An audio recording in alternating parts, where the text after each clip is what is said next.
চালানোটা না আমার বাঁ হাতের খেলা, বুঝলেন? যান, কি অনিরুদ্ধ লাহিড়ীর বাড়িতে বলুন আপনাদের নাতি হয়েছে বাবাজির কৃপায়। কোনো বাবার কৃপায় আমি দাদু হইনি, পুরোটাই চিকিৎসা। আচ্ছা, তবে সেটা তো তারা জানবে না। তারা জানবে বাবাজির কৃপায় আপনাদের নাতি হয়েছে। যান। ওরা আমাদের বন্ধু, এত বড় মিথ্যে কথাটা আমরা ওদের কাছে গিয়ে কিছুতেই বলতে পারবো না।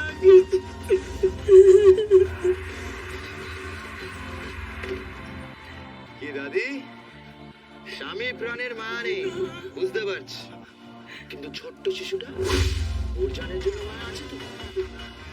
আমাকে কোনোভাবে ওই বাড়িতে ঢুকতেই হবে। কাজটা না হলে কিন্তু ছোট্ট শিশুটাকে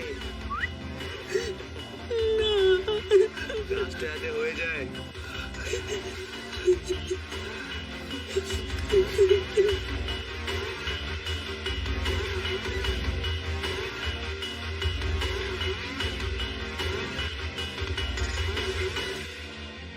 যে পায়ে সে বিষ থাকবে, আর সেই বিষ সবাই খাবে, সবাই। সির্ফ আনন্দই খাবে না।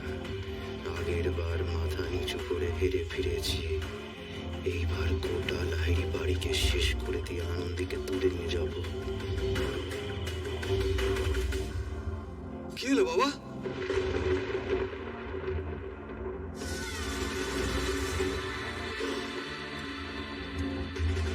মনে কোনো সন্দেহ নেই তো? আমাকে মন থেকে বিশ্বাস করে ডেকেছিস তো? না না বাবা, সন্দেহ কেন থাকবে? আপনার এরকম মনে হলো কেন বাবা?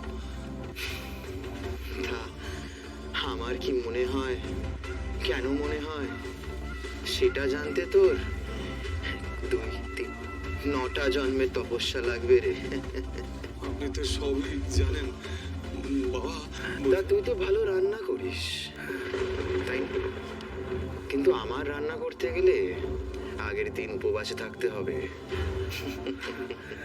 বাবা একটু জল খাবেন? আমার সাধনা ভঙ্গ করবি নাকি? উপোস করলে কি হয়, শরীরের মধ্যে কি হয়, তা আমি আর কি বলবো? তোরা ডাক্তার মানুষ, তোরাই ভালো জানবি। তোরা দুজন, মানে আমাদের দুজনকে কি করতে হবে বলবো? আজকে রাতটুকু সময় দিলাম, যা শান্তিতে ঘুমা, যা। কেন বাবা, কালকে কি খুব দরকার হবে?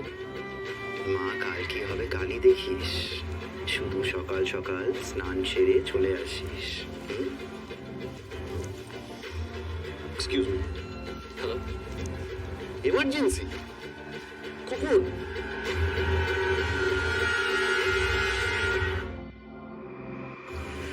আমি এখন ধ্যান করবো আর সারা রাত চলবে, আমাকেও ডাকবে না। বাবা আপনার ঘর রেডি আছে, আপনি চলুন, আপনার ঘরে আসুন। আসুন বাবা। আলাখ নিরঞ্জন, আলাখ নিরঞ্জন। দেখেছো গুরুদেবের অলৌকিক ক্ষমতা? হ্যাঁ, কেমন সব গড় করে বলে দিল না? হ্যাঁ, জয় বাবা। বলছি একটা ইমার্জেন্সি কল এসছে, আমাকে একটু বেরোতে হবে। তুমি টেনশন করো না, ঠিক সময় মতো খেয়ে দিয়ে নিও, আমি ঠিক চলে আসবো, ঠিক আছে?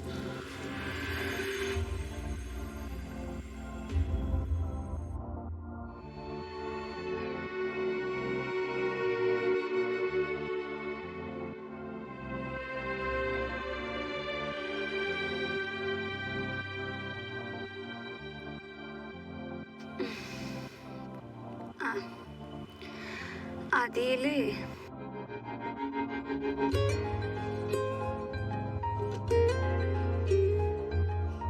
কটা বাজে গো? আদি দেখেছো, আমার ঘুম ভেঙে যাবে বলে আমাকে আর ডাকেনি, চুপটি করে এসে পাশে ঘুমিয়ে পড়েছে। খেয়েছে কিনা কে জানে। আচ্ছা থাক, এখন আর ডাকবো না, ঘুমাচ্ছে ঘুমাক, একটু আদর করে দিই।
শুধু করঞ্জিতের যতদিন তুমি আমার না হচ্ছ আমায় কেউ আটকে রাখতে পারবে না, পুলিশ না, মিলিটারি না, কেউ না। উপরওয়ালাও যদি এসে আমায় আটকানোর চেষ্টা করে তাহলে আমি বলবো তার ফুলন এখনো আমার হয়নি। বারবার আমায় ধোকা দাও ফুলন, কেন? এবার আর আমি আর খালি হাতে যাবো না।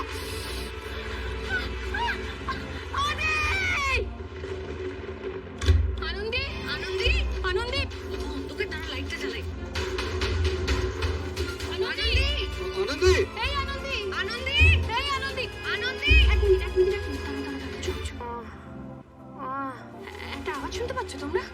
এটা কি আওয়াজ? হ্যাঁ কিন্তু আনন্দ তো ঘরে থাকার কথা, গেল কোথায়? আওয়াজ তো একটা আসছে। আনন্দী, এই তো আনন্দী, আনন্দী,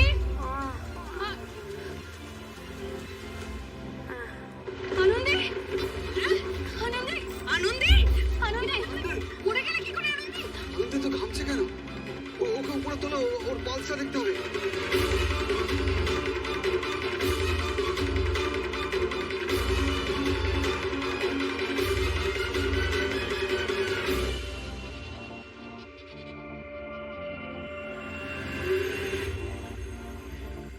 কি হয়েছিল আনন্দী?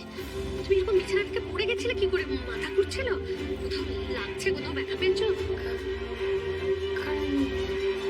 করঞ্জিত। কি? করঞ্জিত এসেছিল। করঞ্জিত এসেছিল এখানে এসেছিল করঞ্জিত। এই করঞ্জিত কে?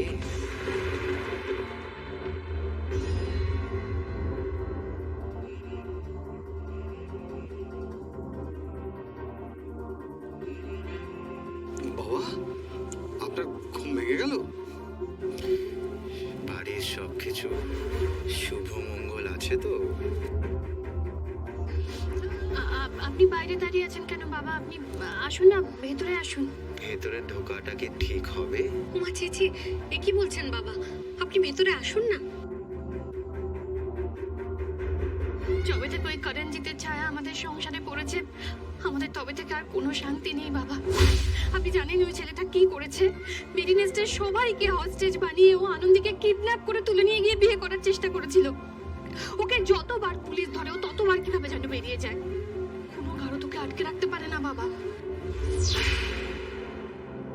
এখন শুনছি ও নাকি আবার এসেছে এখানে। ওর হাত থেকে বাঁচার একটা উপায় বলে দিন বাবা।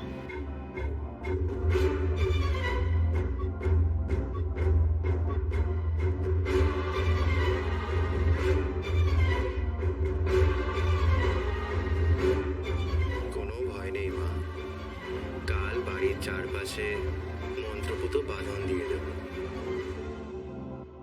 এই বাড়ির কেউ কোনো ক্ষতি করতে পারবে না।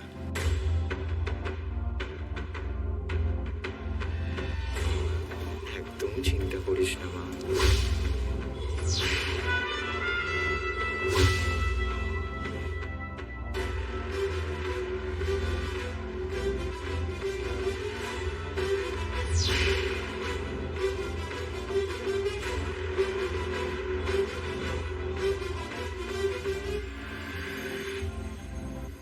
ওম শান্তি।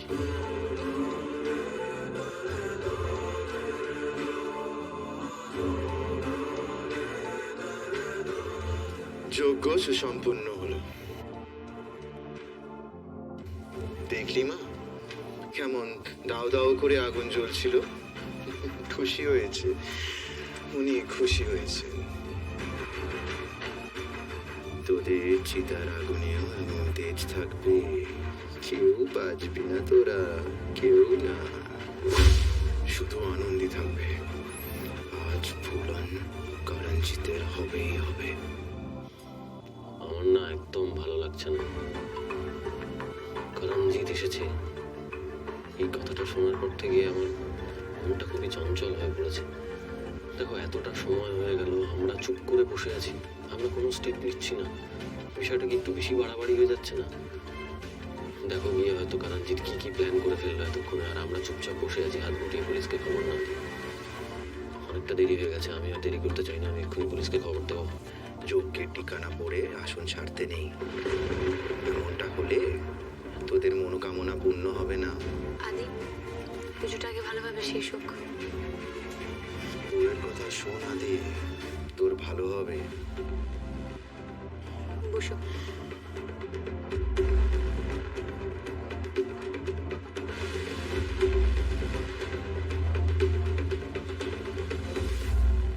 তোদের ঘর আলো করে ছেলে আসবে, তুই বাবা হবি। এবার আমি প্রসাদী পায়েস বিতরণ করব। পাক সম্পন্ন হয়েছে। হ্যাঁ বাবা, সবার জন্য।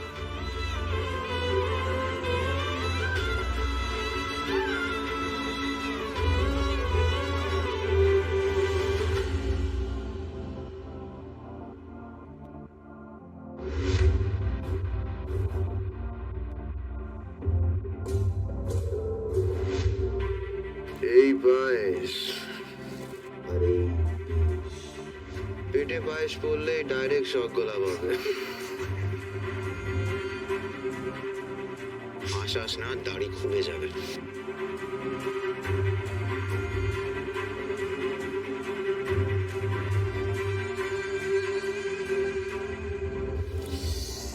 গরম। এই কান খুলে শুনে দিমাগে একেবারে ছেপে নে, ঠিক আছে? এই হাড়ির পায়েস গোটা লাহিড়ী পরিবার খাবে, সবাই সবাই, শুধু একজন বাদে, আনন্দী বাদে, ঠিক আছে? ও যেন ভুলেও এই পায়েস মুখে না দেয়। ওকে অন্য হাড়ির পায়েস দিবি। কোনো রকম গড়বড় হলে কি হবে জানিস তো?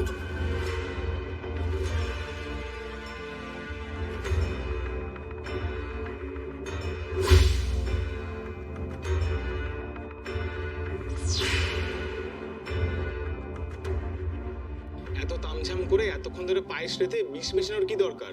এর থেকে তো ভালোই হতো ওই চননামিতে বিষ মিশিয়ে ওদেরকে খাই দিতাম, লেয়াটা চুকে যেত। আধমরা বড়ি চাই না আমার। লাহিড়ী পরিবারে যাতে সবাই চিতায় দাউ দাউ করে জ্বলে, সেটা চাই আমার। সেটার জন্য একটা খাতারনাক জায়েরও দরকার। এই হলো সেই টপ ক্লাস জিনিস। জলে মিশিয়ে দিয়ে লোক তুলতে পারবো, কিন্তু যদি একবার গরম দুধে মিশিয়ে দিই না, দুগুনা জাদা তাগড়া হয়ে যাবে। আব সমঝা, পায়েস কিউ। মরবেই যখন, মুখ মিঠা করে মরুক। আবার বলছি, ভালো করে বুঝে নে, লাল টিকা হচ্ছে নিশান। এই হাড়ি মানে যেখানে টিকা আছে, সেই পায়েস সবাই খাবে বাড়ি। আর যেটা টিকা নেই, সেটা থেকে আনন্দী আর তোরা খাবি। যদি গড়বড় হয় তাহলে তোরাই যাবি, মাথায় রাখবি। দিমাগে একেবারে ছেপে গেছে, কোনো গড়বড় হবে না।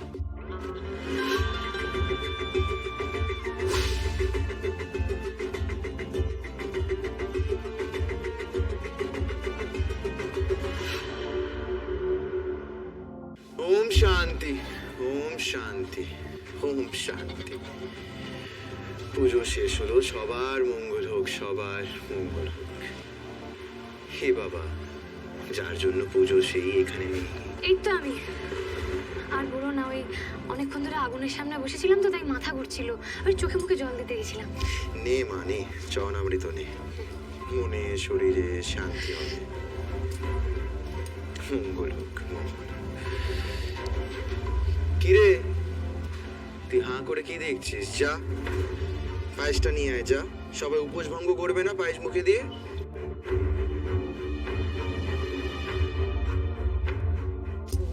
বাবা, আমি বলছিলাম কি, আজ তোমার একাদশী, ওই চাল জাতীয় কোনো জিনিস তো আজ আমি মুখে তুলতে পারবো না।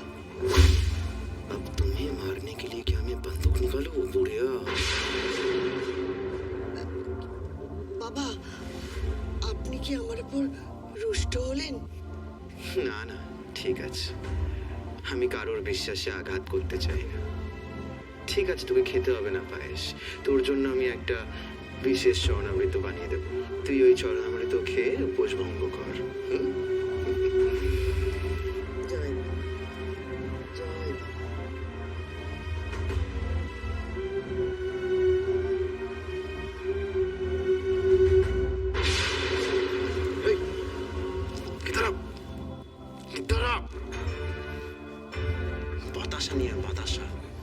বাতাসা কি চুলকাচ্ছে বাবা।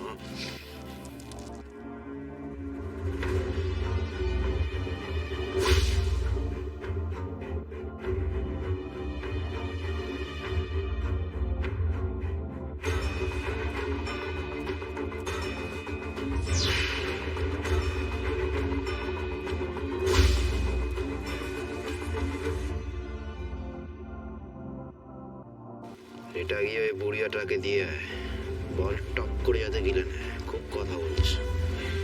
যা যা যা যা যা।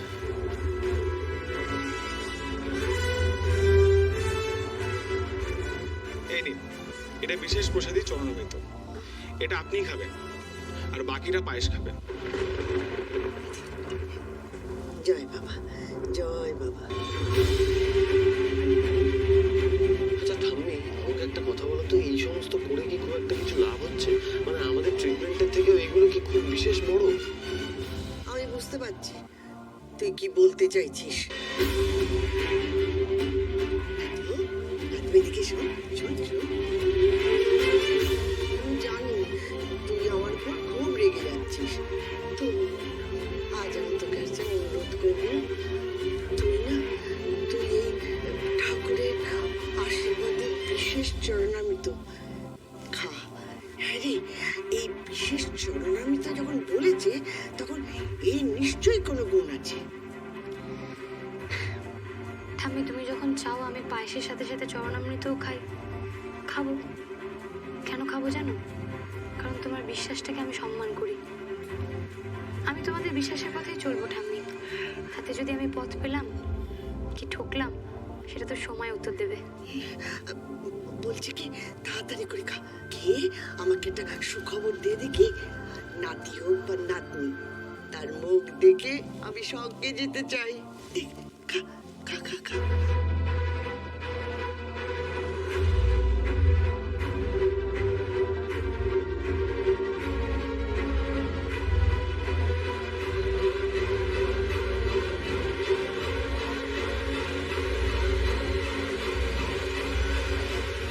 তোর সব মনোবাঞ্ছা পূর্ণ হোক দিদি।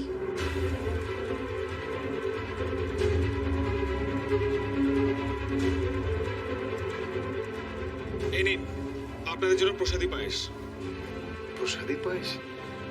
বাবা মুখে না দিলে আমরা কি করে নেই? আজকের বাবার নির্জল উপোস, উনি যে কিচ্ছু মুখে দেবেন না। জয় বাবার জয়। আপনারা সবাই প্রণাম করে সবাই প্রসাদ মুখে দিন। বাহ, কি সুন্দর পায়েস। নে বাবা না।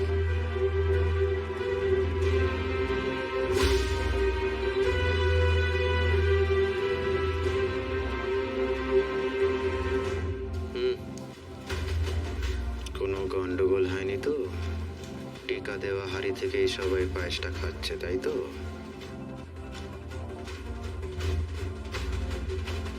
দেখুন, সবাই চেটে পুটে খাচ্ছে, কোনো ভুল হয়নি। যা বাবা।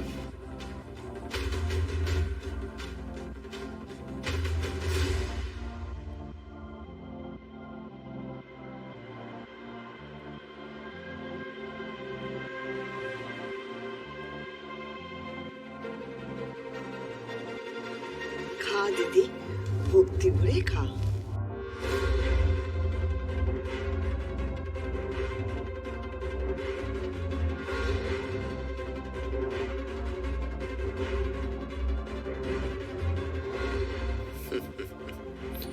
এবার এক এক করে সব কটা উইকেট ডাউন হবে, পড়বে আর মরবে। কাউন্টডাউন শুরু। 9, 8, 7, 6, 5, 4, 3, 2, 1, 0।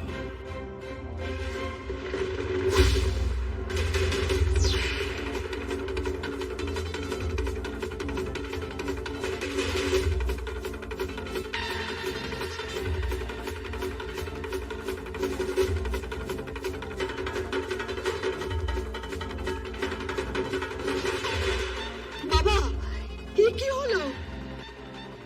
ওনারা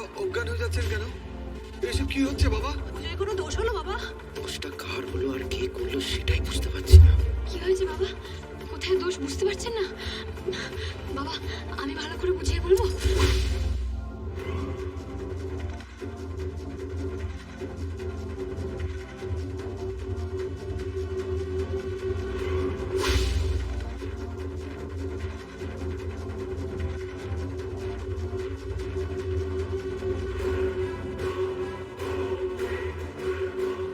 করঞ্জিত, কি ভেবেছিলে তোমার দলের লোকেরা যেরকম লুটিয়ে পড়ে আছে, গোটা লাহিড়ী পরিবার সেভাবে লুটিয়ে পড়ে থাকবে, তাই তো? আর সেই সুযোগে তুমি আমাকে এখান থেকে নিয়ে পালাবে। বুমেরাং হয়ে গেল তো? আনন্দি, আনন্দি, তার মানে ও সত্যি সত্যি কালকে রাতে এসেছিল? হ্যাঁ মা, কালকে আমার চিৎকার শুনে তোমরা সবাই যখন ঘরে গেছিলে, সবার শেষে এই বাবাজি ঢুকেছিল। আরে বাবা, ঢুকতে সময় তো লাগবেই। হেয়ার করে, কস্টিউম পরে, মেকআপ করে ফ্লোরে আসতে তো টাইম লাগেই, তাই না? স্কাউন্ডারটা আমার সঙ্গে ঘরে গিয়ে ধস্তাধস্তি করছিল, আমাকে ওখান থেকে জোর করে নিয়ে যেতে চাইছিল। ওরে নোংরা টাচটা, এক্স্যাক্টলি ওরে নোংরা টাচটাই আমার মনে ছিল। যখন আমার মাথাতে আবার ওই বাবাজির ছদ্মবেশে হাত বোলাচ্ছিল। একদম চিন্তা করিস না মা।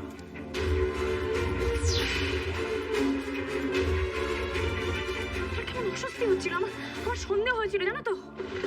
সেই সন্দেহটাই আমাকে অনেক দূর নিয়ে গেল।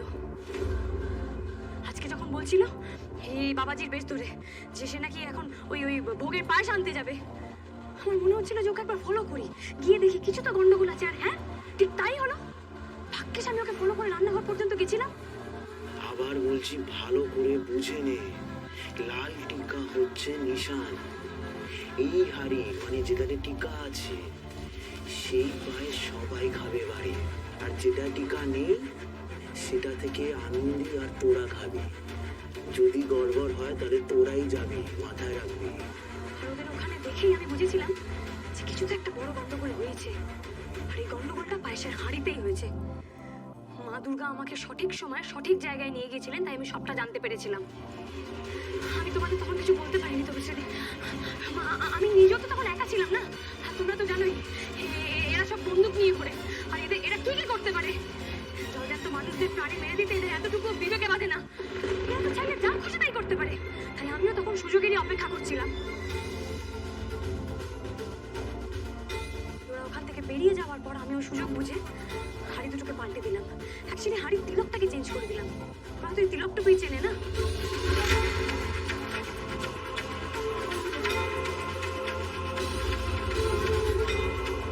ব্যাস, তারপর যেটা হলো সেটা তো তোমরা সবাই দেখতেই পাচ্ছ।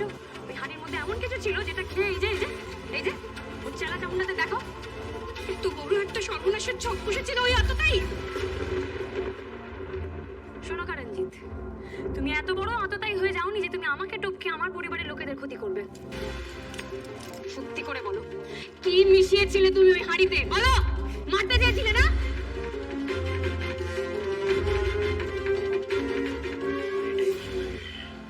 এই যে ফুলানের এই তেজ, এটাই আমার পছন্দ। তুমি খাস ফুলান, এরা কেউ তোমায় বুঝবে না। তুমি আমার সাথে এসো। এই, তোমার এই নোংরা মুখ দিয়ে তুমি যদি আর একবার কিছু বলেছো না, আমি তোমাকে এখানে খুন করে দেবো। আজ তুমি পুলিশ ডাকো, নাহলে আমি আজকে এখানে শেষ করে দেবো। স্কাউন্ডার,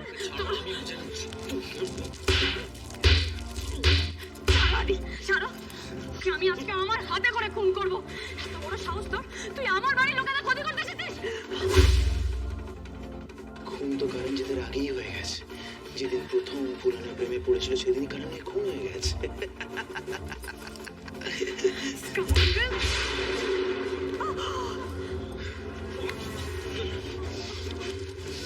সহ্য সীমা ছাড়িয়ে গেছিস তুই।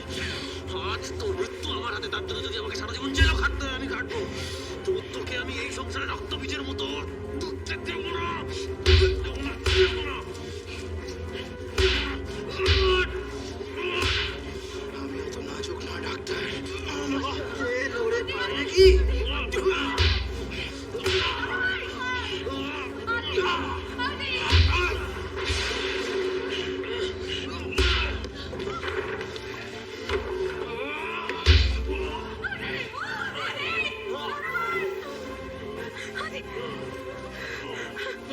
আজকে কাঁদিস এসব?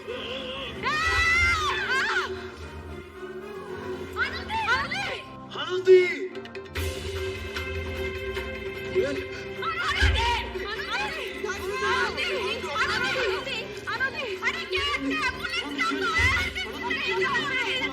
कुछ नहीं होगा मेरे फूलन को कुछ नहीं होगा रंजीत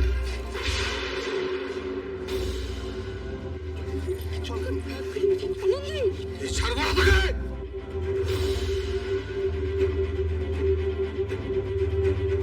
সর্বনাশ হয়ে গেছে এদের পালস রেট খুব কম তাহলে কি আনন্দীয় আমি এসব কথা কিচ্ছু শুনতে চাই না। আনন্দের কিচ্ছু হবে না। আমি আসছি, আনন্দের কিচ্ছু হবে না। তুমি ওকে নিয়ে যাও আমি এদেরকে নিয়ে অ্যাম্বুলেন্সে করে আসছি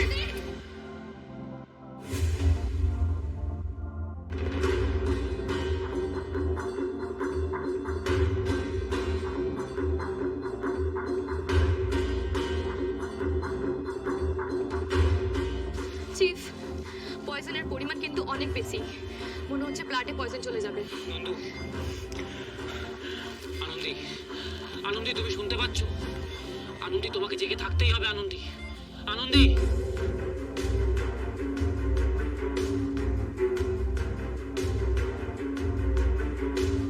নিজেকে বিপদে ফেলে অন্যকে সবসময় ভালো রাখার চেষ্টা কেন করো? এই পদক্ষেপটা কেন তোমার আনন্দি? যেদিন থেকে তোমাকে দেখছি এই একই জিনিস হয়ে আসছে। কেন বলো তো? কেন সবসময় নিজেকে কষ্ট দিয়ে অন্যের মুখে হাসি ফোটাতে চাও? কেন? কিসের জন্য? এই এটা বদভ্যাস। It's a bad habit. Bad habit, a very bad habit. You can তাকাও আমার দিকে। আনন্দি, আনন্দি প্লিজ তাকাও একবার। একবার তুমি বুঝতে পারো না এখন আমাদের দুটো জীবন একসঙ্গে একত্রিত হয়ে গেছে? কেন বোঝো না বলো তো?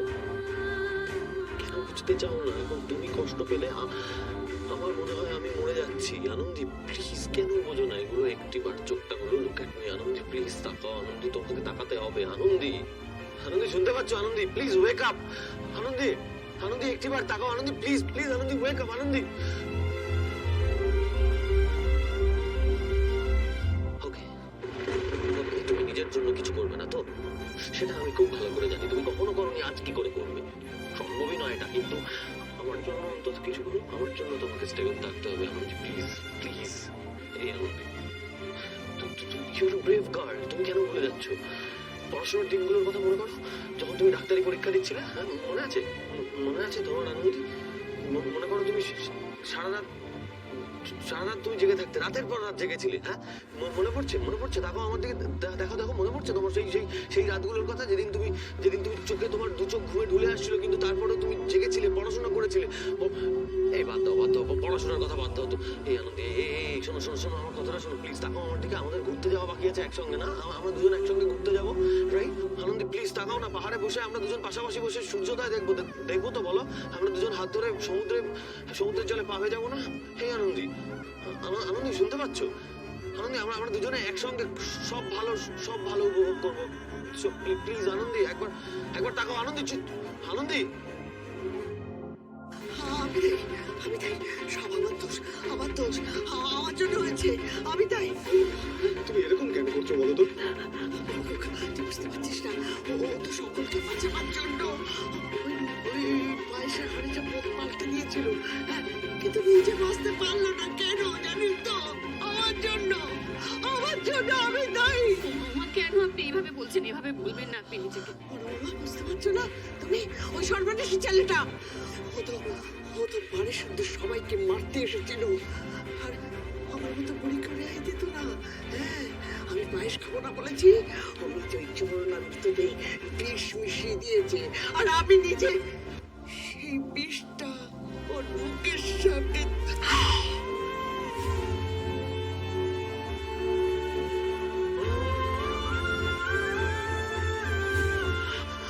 শেষ করে দিলাম। আমি তাই আমার জন্য সবকিছু শেষ হয়ে গেল। মা আপনি কেন এভাবে বলছেন? এভাবে বলবেন না। আপনি আর আপনার ছেলে যেটা করেছিলেন, ওদের ভালো চেয়ে করেছিলেন, আপনারা ভালো করতে গিয়েছিলেন। আপনি নিজেকে এভাবে দোষারোপ করছেন না। বুঝতে পারছো না? আমি না অন্ধ হয়ে গেছিলাম। হ্যাঁ, আমি অন্ধ হয়ে গেছিলাম। কারণ ভালো চেয়ে একটু মূর্খামি। হ্যাঁ, আমি অন্ধ হয়ে গেছিলাম। আমার জন্য সব হয়েছে। ঠাকুর, আমাকে নিয়ে নাও। ঠাকুর, আমাকে নিয়ে নাও। আমি বাঁচতে চাই না। শুধু আমার দিদি ভাইকে মেরে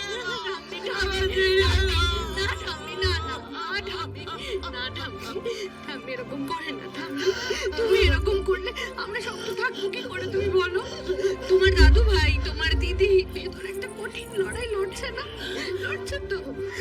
তুমি তো ওদের সাহস যোগাবে, বলো, তুমি তো সাহস যোগাবে। ওটা আমি কিচ্ছু হবে না গো, ওর কিচ্ছু হতে পারে না। পারে না, মা গো, ও মা, মা তুমি কোথায় মা? মা, মা, দয়া করো মা, দয়া করো, আমাকে নিয়ে নাও, আমি আর বাঁচতে চাই না মা, আর আমি বাঁচতে চাই না। আমার যেটুকু আয়ু আছে, আমি সারা জীবনে যেটুকু পুণ্য সঞ্চয় করেছি, সব আমার দিদিভাইকে দিয়ে আমার কোলে আমার দিদিভাইকে ফিরিয়ে দাও, আমার দিদিভাইকে ফিরিয়ে দাও।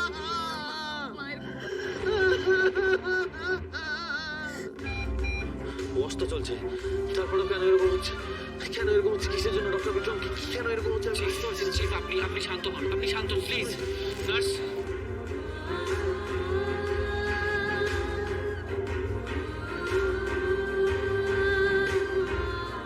চিফ চিফ দেখুন, এবার আনন্দি রেসপন্ড করবে, দেখুন আপনি। তাহলে এখন আমরা ওয়াশটা একটু বন্ধ রাখি। এই একদম না, একদম না, খবরদার না।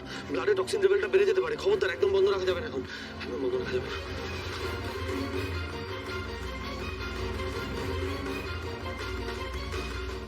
জিতের বিষয়ে এত ক্ষমতা নেই যে তোমাকে নিয়ে চলে যাবে। কিচ্ছু হতে দেবো না তোমার, কিচ্ছু হতে দেবো না। তোমার কিছু হবে না, কিছু হতে পারে না তোমার, কিছু কিছু কিছু হবে না। চিফ চিফ এই ইনজেকশনের পরে কিন্তু আমাদের হাতে আর খুব বেশি কিছু নেই। এই নেই মানে কি? থাকতেই হবে, নেই বললে চলবে। আনন্দকে আমাদের বাঁচাতেই হবে, যে কোনো উপায় আমাদেরকে বাঁচাতে হবে, আনন্দকে বাঁচাতেই হবে, কোনো অপশন নেই। ডক্টর নন্দু, ব্লাড রেডি আছে তো? আমি ইন্টিমেট করে রেখেছি সব। Very good, very good. পরীক্ষা শুধু তুমি একা দেবে, তাই না? এটা তো হতে পারে না। এবার আমার পালা, এবার আমার পালা। আনন্দে তুমি দেখে নিও, তোমার যদি 1%-এরও কম চান্স থাকে না, আমি তোমাকে ফিরিয়ে আনবই।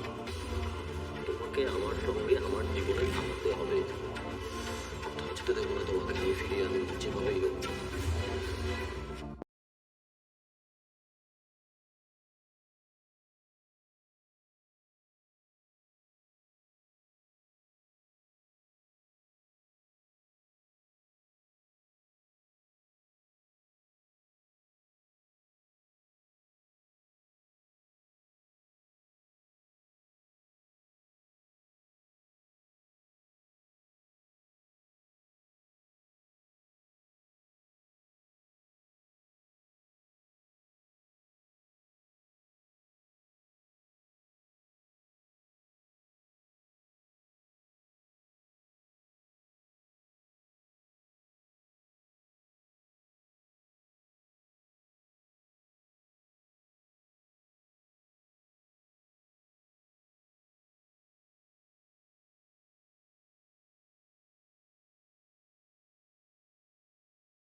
আসসালামু আলাইকুম, সবার কি অবস্থা? সবাই কেমন আছেন? আশা করি সবাই অনেক ভালো আছেন। জি, আলহামদুলিল্লাহ, আপনার দোয়ায় অনেক ভালো আছি।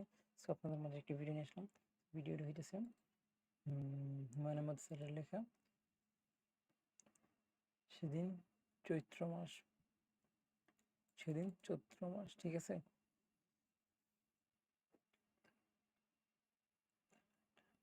আচ্ছা, বাড়ির নাম আতরবাড়ি। সো সেই গল্পটা আমরা পড়বো। তো চলুন শুরু করা যাক আমাদের আজকের ভিডিও। এক, বাড়ির নাম আতরবাড়ি। বাড়ির নাম আতরবাড়ি। ঢাকা শহরের অদ্ভুত অদ্ভুত নামের অনেক বাড়ি আছে। আতরবাড়ি কি সেই তালিকায় ফেলা যায়? গাছপালায় ঘেরা বিশাল দোতলা বাড়ি, চারিদিকে উঁচু পাঁচিল বলে দিচ্ছে বাড়ির মালিকের প্রচুর পয়সা ধনবান ব্যক্তিদের বাড়ির 25 পাঁচিল উঁচু হয়। তারা নিজেদের পাঁচিল দিয়ে আলাদা করে রাখতে পছন্দ করেন। প্রাচীর, আচ্ছা প্রাচীর হবে। তাদের বাড়ির গেট হয় নিচ্ছিদ্র লোহার, সেখানে কোনো ফুটো ফাটা থাকে না। ফুটোর ভেতর দিয়ে তাদের বাড়ির ভেতরের কোনো কিছুই দেখার উপায় নেই। শফিকুল করিম আতর বাড়ির গেটের সামনে দাঁড়িয়ে আছে। ইচ্ছা করলেই সে বাড়িতে ঢুকতে পারে, ঢুকছে না। সিগারেট ধরিয়েছে, কে জানে ভিতরের হয়তো সিগারেট খাওয়া যাবে না। এমন হওয়া খুবই স্বাভাবিক। যে বাড়ির মালিক মবিনুর রহমান সিগারেট ধোঁয়া পছন্দ করে না। অতি ধনবানরা একটা পর্যায়ে এসে ডাক্তারদের নিয়ম কানুন মেনে চলে, সিগারেট ছেড়ে দেন, নিরামিষ হয়ে যান, সকালে মর্নিং ওয়াক করেন। বাড়িতে ওয়াকার নামক যন্ত্র থাকে। এক জায়গায় দাঁড়িয়ে হাঁটা ধনবানদের জন্য বেঁচে থাকা অত্যন্ত জরুরি। একটা সিগারেট শেষ করতে শফিকুল করিমের 2 মিনিট 12 সেকেন্ড লাগে। স্টপওয়াচ দিয়ে হিসাব করে আজকে মনে হয় সময় বেশি লাগছে। টেনশনের সময় অন্য সবাই সিগারেট দ্রুত টানা, তার বেলার উল্টোটা হয়। সে সিগারেট আস্তেই টানে, সময় বেড়ে যায়। শফিকুল করিমের কাছে মনে হচ্ছে সে 10-15 মিনিট ধরেই সিগারেট টানছে, তারপরও অর্ধেক বেশি শেষ হয়নি। মনে হয় তার টেনশন বেশি হচ্ছে, অথচ টেনশনের কোনো কারণ নেই। মবিনুর রহমান তাকে চাকরি দিয়েছেন, আজ সে জয়েন করবে। কী ধরনের চাকরি সে বুঝতে পারছে না। ওনার পিএ টাইপ কিছু, নাকি বাজার সাদার? প্রতিদিন সকালে গাড়ি ভর্তি বাজার আনতে হবে। চাকরির শর্তে কিছুই বলা নেই।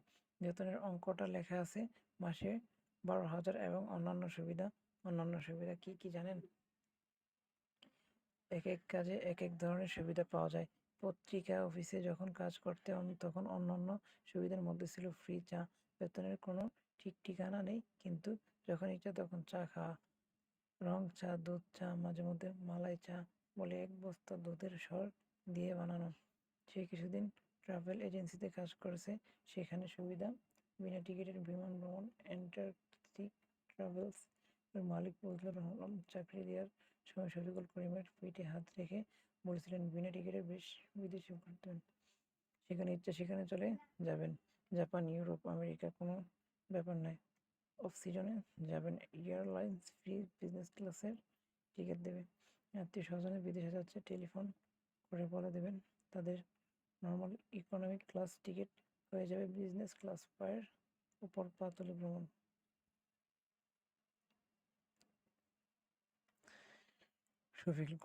শফিকুল করিমের জীবনে একবারই ফ্রি টিকিট জুড়েছিল ঢাকা কাঠমান্ডু। ঢাকা কাঠমান্ডু হওয়া যাওয়ার হয়নি, তার আগেই চাকরি চলে গেল। অ্যান্টার্কটিক ট্রাভেলস এর মালিক ফজলুল আলম তার পিঠে হাত রেখে বললেন, সরি ভাই, আপনাকে দিয়ে আমাদের পোষাচ্ছে না, আমাদের আরো স্মার্ট লোক দরকার, আপনি একটু স্লো আছেন। ফজলুল আলমের অভ্যাস ছিল পিঠে হাত রেখে কথা বলা। বস শ্রেণীর মানুষের কথা বলার অনেক প্যাটার্ন আছে। কেউ কথা বলে পিঠে হাত রেখে, কেউ কথা বলে চোখের দিক না তাকিয়ে। প্রাইড পত্রিকার সম্পাদক হাসনাইন খান। আবার কেউ কথাই বলেন না, যেমন বেগম রোকেয়া গার্লস কলেজের প্রিন্সিপাল আব্দুল মুকিত খান। শফিকুল করিম সেই কলেজে 1 বছর 11 মাস কাজ করেছেন। বেতন ভালো ছিল না, তবে মাসের 7 তারিখের মধ্যে পাওয়া যেত। 2 ঈদে বোনাস ছিল, হুট করে চাকরি চলে গেল। প্রিন্সিপাল আব্দুল মুকিত খান সাহেব কম্পিউটার টাইপ করা চিঠিতে জানালেন, কলেজ পরিচালনা পরিষদ আপনার বিরুদ্ধে ডিসিপ্লিনারি অ্যাকশন নিয়েছেন। শফিকুল করিম কি ডিসিপ্লিন ভঙ্গ করেছেন সেটা জানার জন্য আধ ঘন্টা প্রিন্সিপাল সাহেবের ঘরে বসে রইলাম। তিনি কোনো কথা বললেন না। এই আধ ঘন্টা তিনি গভীর মনোযোগের সঙ্গে নাকের ঘুম ছিঁড়ে টেবিলের উপর রাখা A4 সাইজ কাগজে জমা করতে লাগলেন, যেন তিনি নাকের লোম দিয়ে মহৎ কোনো শিল্পকর্ম করেছে। শিল্প সৃষ্টিতে তিনি নিমগ্ন। এই সময়ে কারো দিকে তাকানো যাবে না এবং কারো কথার কোনো জবাব দেওয়া যাবে না। আতর বাড়ির মালিক মবিনুর রহমান সাহেবের নিয়ম কানুন কি কে জানে?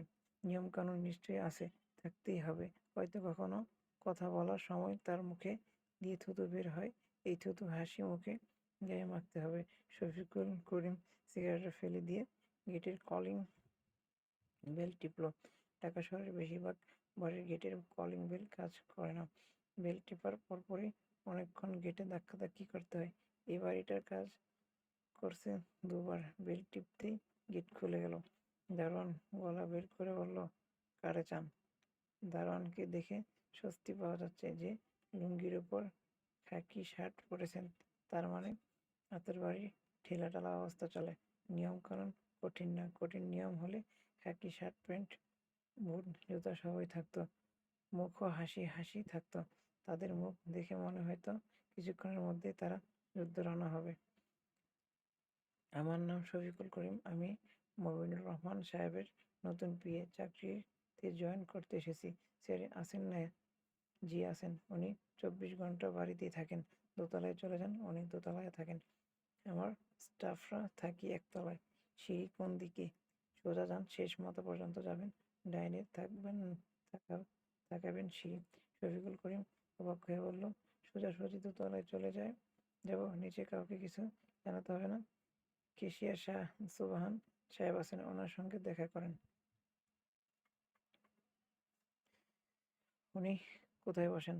অফিসের ঘরে বসেন। উত্তর দিকে যান, হলুদ রঙের আলাদা একতলা যে দালান দেখছেন, ওইটাই অফিস। কেশিয়ার সাহেব অফিসে আছেন। আচ্ছা ঠিক আছে স্যার, চলেন আপনার দিয়ে আসি। ঘরের বারান্দায় মোটামুটি ভালো জটলা মজার কিছু হচ্ছে। সবাই আগ্রহ নিয়ে দেখছে, তবে কারো মুখে কোনো কথা নেই। সাপ খেলা নাকি? সাপ খেলার সময় দর্শকরা নিঃশ্বাস বন্ধ করে রাখে, তবে সাপ খেলা বা দৌড়ে খেলা এসব নিম্ন বৃত্তির জিনিস। বড় মানুষের বড় খেলা দেখেন, সাপ খুব দেখেন না। শফিকুল করিম বলল, ওখানে কি হচ্ছে? দারুণ গলা নামিয়ে বলল, আমজাদ স্যারের শাস্তি হইতেছে। শাস্তি হচ্ছে মানে কি? কি শাস্তি হচ্ছে? কাছে গেলে দেখবেন। কানে ধইরা উঠবস। সত্যি একজন বয়স্ক চশমা পরা মানুষ কানে ধরে উঠবস করছে। একজন কাগজ কলম নিয়ে সামনে আছে। সে মনে হয় ওঠা বসার হিসাব করছে। যিনি ওঠা বসা করছেন তার পরনে পায়জামা, পাঞ্জাবি ঘামে ভিজে গেছে। তিনি হিসাব রাখছেন। তিনি বললেন, আমজাদ সাহেব এখন কিছুক্ষণ রেস্ট নেন, পানি খান। ওঠা বসা করার মানুষটা সবুজ রঙের প্লাস্টিকের চেয়ারে বসলো। চেয়ারের সামনে স্ট্যান্ড ফ্যান। একজন এসে ফ্যানের মুখ ঘুরিয়ে দিল। আমজাদ নামের মানুষটার হা করে ফ্যানের বাতাস মুখে নিচ্ছে। মানুষটা ফর্সা, এখন তার টকটকে লাল দেখাচ্ছে। তার হাতে পানির গ্লাস ধরিয়ে দেওয়া হয়েছে। তিনি গ্লাস হাতে বসে আছেন, গ্লাসটা মুখ দিচ্ছেন না। কাগজ কলম হাতে মানুষটা শফিকুল করিমের দিকে তাকিয়ে বিরক্ত গলায় বলল, আপনারা এখানে কি চান? কি চান? কিসের সাহেব সঙ্গে কথা বলবো? অফিসে যান। বারান্দায় ভিড় করছেন কেন? এখানে মজা দেখার কিছু নাই। শফিকুল করিম অফিসে ঘরে ঢুকলেন। একটা IBS পার্সোনাল কম্পিউটারের সামনে যে লোক বসে আছে সেই সম্ভবত সোবহান সাহেব।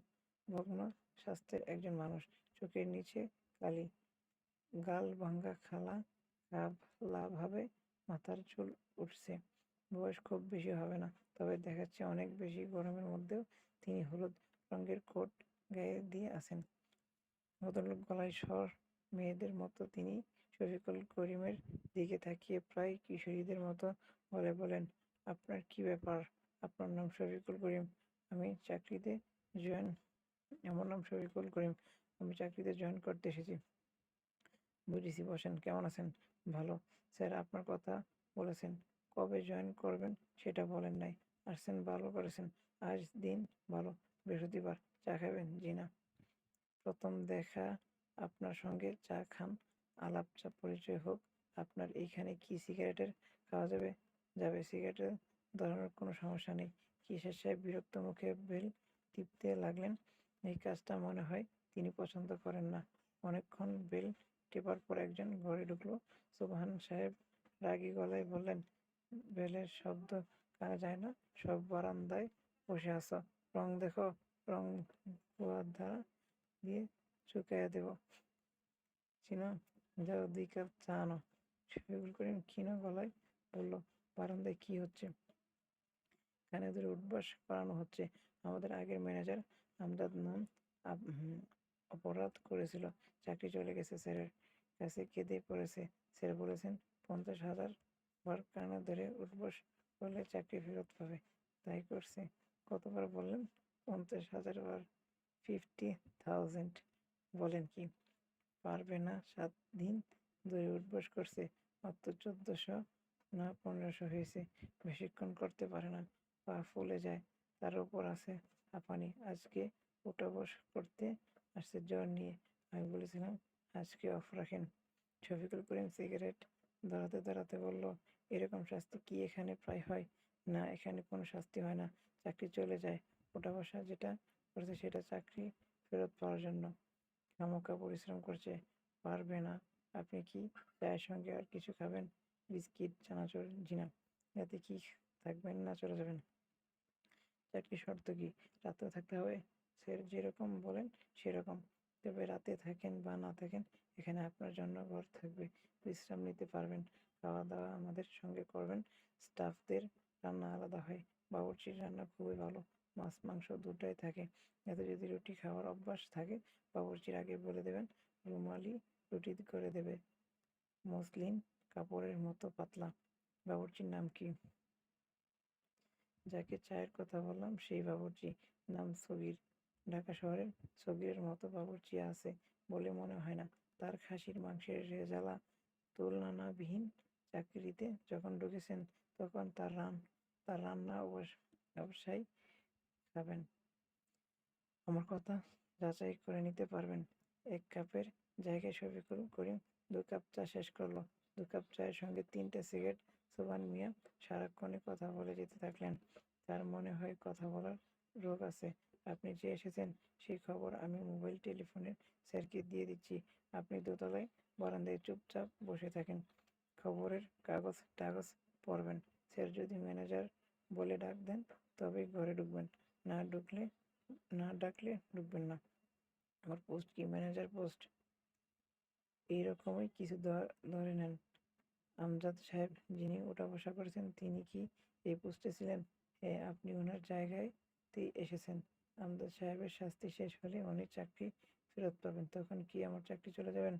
মনে হয় চলে যাবে। স্যার কখনো প্রয়োজনের বেশি স্টাফ রাখেন না। আপনি লেজনি দোতলায়। আমি খবর দিয়ে দিচ্ছি, দুপুরে যখন খেতে আসবেন ঘরের চাবি নিয়ে যাবেন। মুবিনুর রহমান বসে আছেন তার শোবার ঘরের একমাত্র চেয়ারটায়।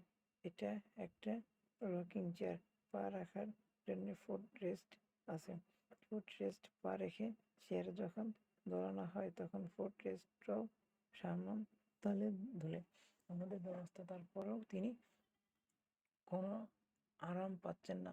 তিনি পিঠের পেছনে একটা বালিশ দিয়েছে।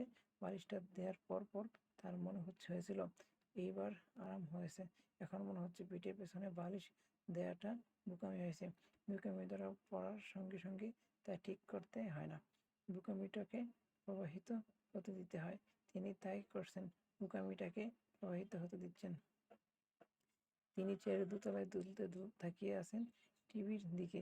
তার ঘরের টিভির বিশাল ডায়াগোনালি পর্দার সাইজ। 64 ইঞ্চি টিভির সঙ্গে দেয়া হ্যান্ডবুকে লেখা আছে, পর্দার ছবি সবচেয়ে ভালো দেখার জন্য দর্শকের পর্দা থেকে 20 ফুট দূরে বসতে হবে। তিনি গজ ফিতা দিয়ে ভেবে তার রকিং চেয়ারে ঠিক 20 ফুট দূরে বসিয়েছেন। দোল খাওয়ার সময় চেয়ারে একটু অঙ্গপিছু হয়ে কতটুকু অঙ্গপিছু হয় সেটাও মাপ পেয়েছেন 3 ফুট, কাজেই তার পজিশন 203 ফুট। টিভির রান্না বান্না একটি অনুষ্ঠান হচ্ছে। ঝলমলে শাড়ি গয়না পরা অতি রূপবতী এক তরুণী পিজা বানাচ্ছে। তরুণীকে সাহায্য করছেন আরো 2জন তরুণী। 3জনের সাজসজ্জা এরকম যে দেখে মনে হচ্ছে তার কোনো বিয়ের অনুষ্ঠানে এসেছে। কিছু দর্শকও উপস্থিত আছে। দর্শকরা শুধু যে মুগ্ধ চোখে তাকিয়ে আছে তা না, মাঝে মাঝে তাদের মুখ বিস্ময়ে হা হয়ে যাচ্ছে, যেন এমন অপূর্ব দৃশ্য তারা তাদের মানব জীবনে কখনো দেখেনি, ভবিষ্যতে দেখবে এই সম্ভাবনা ক্ষীণ।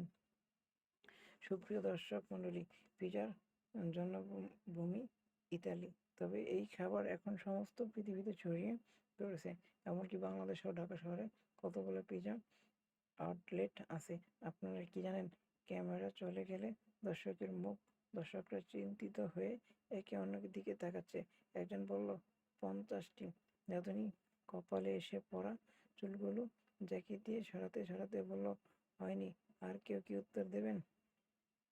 যার উত্তর কাছাকাছি হবে তার জন্য পুরস্কার আছে। 100, 350, 1000। তিনি টিভির ভলিউম একটু বাড়িয়ে দিলেন।